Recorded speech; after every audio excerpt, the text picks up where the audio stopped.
আমি Rumana Rashid Tandra, instructor, Yusef institute of science and টেকনোলজিতে বর্তমানে কর্মরত আছি।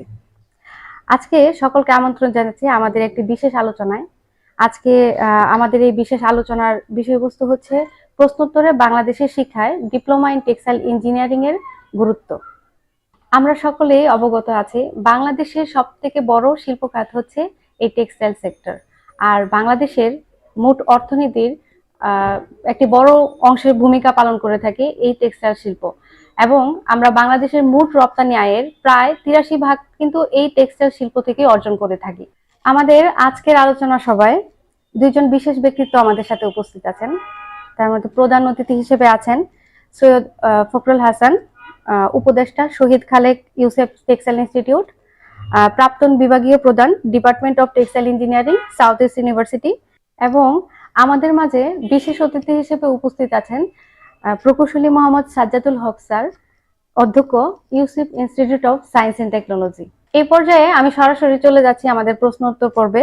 স্যার, আপনার কাছে প্রশ্ন, বাংলাদেশের টেক্সটাইল ইঞ্জিনিয়ারদের ক্যারিয়ার এবং ভবিষ্যৎ সম্পর্কে কিছু জানতে চাই। ইঞ্জিনিয়ারদের ক্যারিয়ার এবং ভবিষ্যৎ সম্পর্কে বলতে গেলে বলতে হবে যে বাংলাদেশের মধ্যে একমাত্র সেক্টরে সবচেয়ে বেশি বিদেশি কাজ করে, সেটা হচ্ছে textile and garments sector.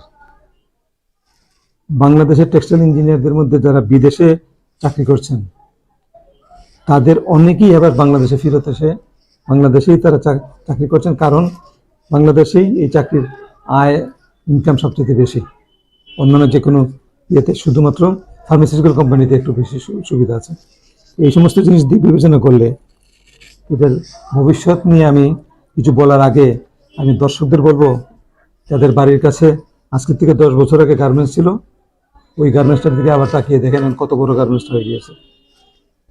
Dhaka two Sylhet হাইওয়েতে কোনো ধরনের ছিল না, টেক্সটাইল মিল ছিল না তেমন কিছু নরসিংদীর পরে।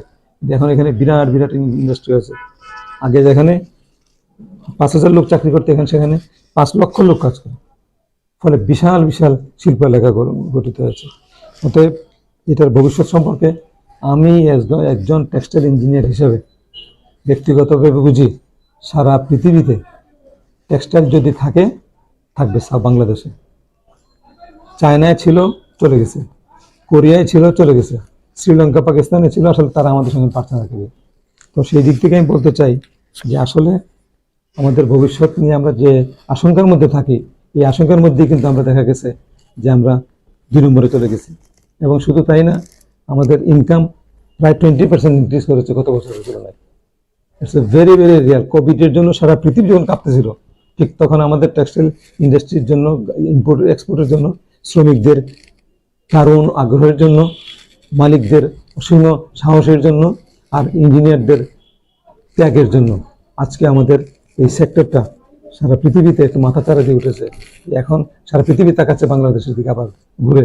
চায়না খুব অবাক হয়ে যাচ্ছে যে এই মুহূর্তে তারা কিভাবে এই কোভিডের ইয়েকে বাদ দিয়ে তার নিজেরা এগিয়ে যাচ্ছে। আমি বিশ্বাস করি এবং আমার ধারণা এত বাংলাদেশের মানুষের ঘায়ের শ্রম এবং ঘাম দিয়ে এমন একটি শিল্প গঠিত হয়েছে, সৃষ্টি করতে নিশ্চয়ই আমাদেরকে রিমুভ করবেন না। আমরা সাকসেসফুল হবেই। সবাইকে ধন্যবাদ।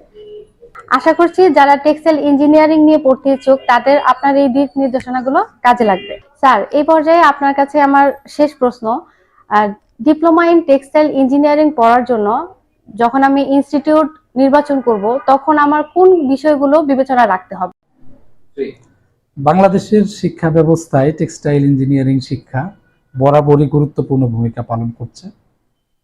আপনাকে ধন্যবাদ জানাচ্ছি এত সুন্দর এই প্রশ্নটি করার জন্য।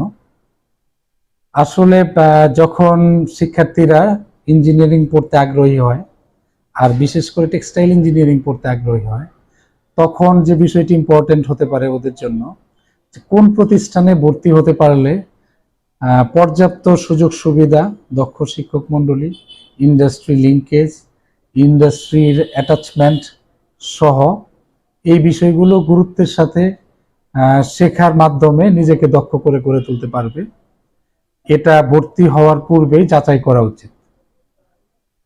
এক্ষেত্রে আমি Yusuf institute of science and টেকনোলজির নাম বিশেষভাবে উল্লেখ করতে চাই, কারণ দীর্ঘদিন থেকেই এই প্রতিষ্ঠান থেকে পাশকৃত ডিপ্লোমা গ্রাজুয়েটরা শতভাগ চাকরি নিশ্চয়তা সহকারে তারা চাকরি পেয়ে আসছে এবং দক্ষতার সাথে ইন্ডাস্ট্রিতে কাজ করছে।